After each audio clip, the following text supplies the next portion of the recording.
Now, because of the unique way that algorithms work, I am constantly bombarded by adverts for milk floats. It's hazard of the job, I suppose. And it does get on my tits. But then, occasionally, a little nugget will come up, a little gem. And that's what happened today when leasing.com decided I might be interested in leasing a Leapmotor C10. One of China's finest exports, in every way, shape and form, your typical Chinese milk float. But what caught my eye, as you can see from the advert there, is the fact that it's only £128 a month. And I thought, oi, no wonder it's the top of the leasing charts if it's £128 a month. I must look into this now, for it seems too good to be true and must be a bargain. So I had a look. And it is indeed £128 a month. But there's a £1,536 initial rental, or 12 months up front. Which means in total, you're going to pay £3,072 in lease payments, plus £1,536 up front. So you're paying £4,608 over 2 years for it. Still seems relatively cheap, doesn't it, for what it is? And then I thought,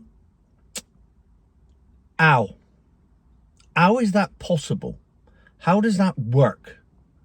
Because these things are £32,750 on the road. That's how much they are. Here you go. Right there. There. Look. There it is on Auto Trader. Yes, it looks like every other ugly, bloody milk float does. They all look the same. It doesn't look any different. But from the reviews, it's also made rather cheaply. And it doesn't look any better from behind. I mean, we're not even in 10-point territory there. We're way above that. And it doesn't look any better inside. It's plastic seats, actually. They're not leather. They're not Alcantara. They're not even fabric. They are plastic. So on a nice day like today, it'll be like the 70s. So if you want to reminisce about how you used to get into your Vauxhall Viva after a day at the beach in like the 70s and early 80s and sit on one of those vinyl seats, and it used to sting your legs, and then you'd be stuck to them, and then you'd have to peel yourself off and you'd leave some of the skin on the seat. I mean, this is proper trip down memory lane stuff. I can't see a possible reason for not having one. And as usual, the Chinese designers have spent absolutely no imagination whatsoever, because when you look at the dash and then you look at the screen, they've just nicked that off the Tesla. I mean, they haven't even tried. It's exactly the same fonts. It looks like, very similar to the original Tesla software. So, save some money there. But there's two things that I don't get about this. The main thing is, and I've done this before, and I've said about this, and I still don't understand it, and nobody has come up with an answer for me as to how the leasing model can sustain itself when the depreciation is so high. Because let's assume that in 2 years, this thing is depreciated by 50%. The industry average for milk floats, by the way, is 63. So I'm being quite generous there. So let's assume in 2 years' time, it's worth 16 grand. Except you've only paid 4,600 off it. So you've still got 28 grand left to pay. But the car's only worth 16. So where's the 12 grand come from? Anyone? Where does the 12 grand go? Because that car is now worth 12 grand less than the actual what you've got left to pay on it. So your balloon payment will be 28 grand. It's only worth 16 grand. There is no balloon payment. So it just goes back into the second-hand market for 16 grand. So who's losing that 12 grand? That's the bit I want to know. And that's the bit nobody can tell me. Who's losing the money? Somebody somewhere is losing the money. They have to be, because The value is 32. You've paid 4.6. So it's down to... I just don't understand. I can't get my head round where that money goes. Because the car leasing model is a very simple one. And the balloon payment reflects the depreciation, and then that's the difference, and then you hand it back, and hopefully it's worth a little bit more, and then that goes on the deposit for the next one, and that's how the whole PCP thing got started. But it doesn't happen with milk floats, and this is a prime example. Now, they're assuming it's only going to depreciate by 14% in 2 years. Well, it's not. It's just not. It's going to depreciate by a lot more than that. So, that's part one. But part two was a right shocker. Because as I Googled Leapmotor C10 and blah, blah, blah, blah, and it came up, this is insurance group 41. And I thought, hang on a minute, 41? That's a bit high. So, I went on Compare the Meerkat, and I took the quote for this Giulietta that we're currently sat in right now, which I paid £450 a year insurance for, fully comp with all the whistles and bells on it, breakdown cover, etc, etc. And that's, of course, that's slightly inflated because I've got my ban on there. So I've got a TT99 or something code, I can't remember exactly what it is. Anyway, so it's 450 quid, so it's quite expensive for an old fat bloke with 20 years, no claims. But nevertheless, it's all right. It's manageable, isn't it? So I just took out the car and swapped it for the Leapmotor C10. I left everything else the same.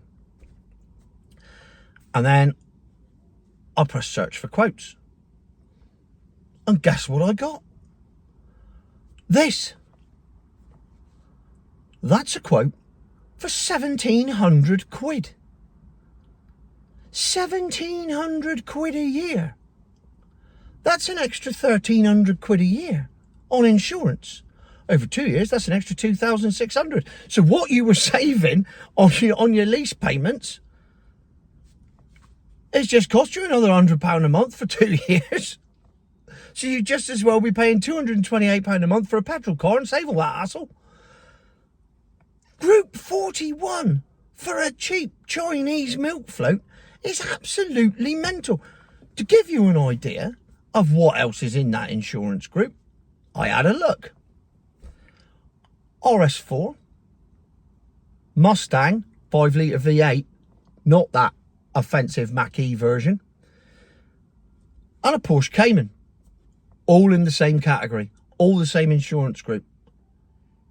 And the Leapmotor C10 with its vinyl seats, its fake Tesla dash, its horrible looks, and its crapness, and its rapid depreciation, which of course if you're leasing doesn't matter because you're not going to have to foot the bill for the depreciation, which is an advantage, but someone's got it. And it just and I guarantee you, they don't say when you go into a Leapmotor showroom, you do realise that this is the same insurance bracket as an RS4. I mean, what sort of lunacy is this? Oh, I've saved a fortune. I've got myself a Leapmotor. It's £128 a month. That's an absolute bargain. Yeah, except you can only do 5,000 miles a year and then you're on mileage penalties after that, which granted in a milk float, 5,000 miles a year is quite a lot because you only do 100 miles a week because you spend 1 day driving that and then 6 days charging it up again. I charge mine overnight off my solar panels. Did you know that in Ireland, now they've managed to convince suckers to get EVs, the biggest EV public charger body in Ireland, let's put the prices up. So it'll now cost you another 10 to 15 euros to fully charge your milk float in Ireland, because supply, demand, cause, effect. Right, we've got people now, they've got their milk floats, they're stuck with them, bang, let's put the price of electric up. That's a subject for another day. But whilst the price of electric is going up, the price of insurance is going through the roof for these things. So, it's a crap car, that looks crap, feels crap, haven't driven one, gonna have to go and drive one now, that's cheap on monthly payments, dear on the lump sum, because normally the lump sum is 3 months in advance or 6 months in advance. This one's 12 months. And then a 400% increase on the price of your insurance every year for 2 years on top. Suddenly it's not looking that economical. But it could work for someone. And apparently they're flying out the showrooms, according to leasing.com, who of course provide the leases for these things. The question is, where's the 12 grand go? That's the question I want the answer to. Where's the 12 grand? Who's paying it? And hopefully someone will answer in the comments, and then I'll be able to tell everyone tomorrow what the answer is, because I have no idea.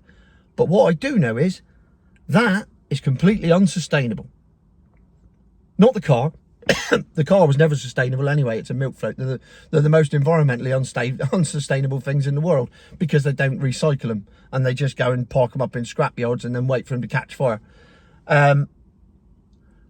The actual financial model isn't sustainable. And I presume that, much like the grant scheme, which apparently is proven to be an absolute nightmare, that's a video for tomorrow, and all the handouts you get off the government from our money are going to supplement it so that it gets rolled out quicker. So you're paying the difference for a Chinese car to be sold cheap, not benefiting anyone in this country, because you'll never guess what happened then. It just cut me dead because my phone overheated. That's climate change. Climate change right there caused me phone to overheat. I've had to go inside and put it in the shade for half an hour just to cool it down enough so that I could finish the video.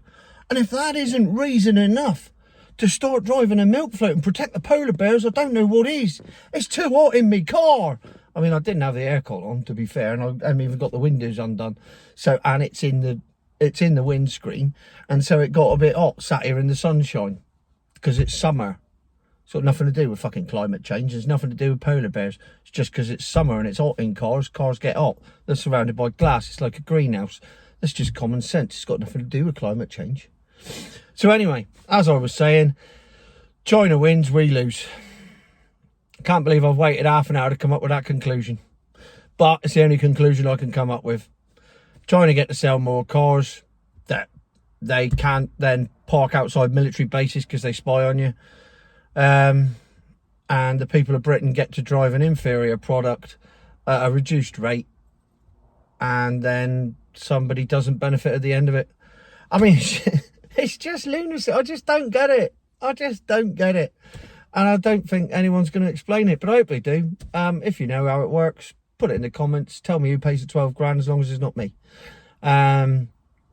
Because all I can see is that it's just bollocks. It really is. And it most definitely is not future my arse.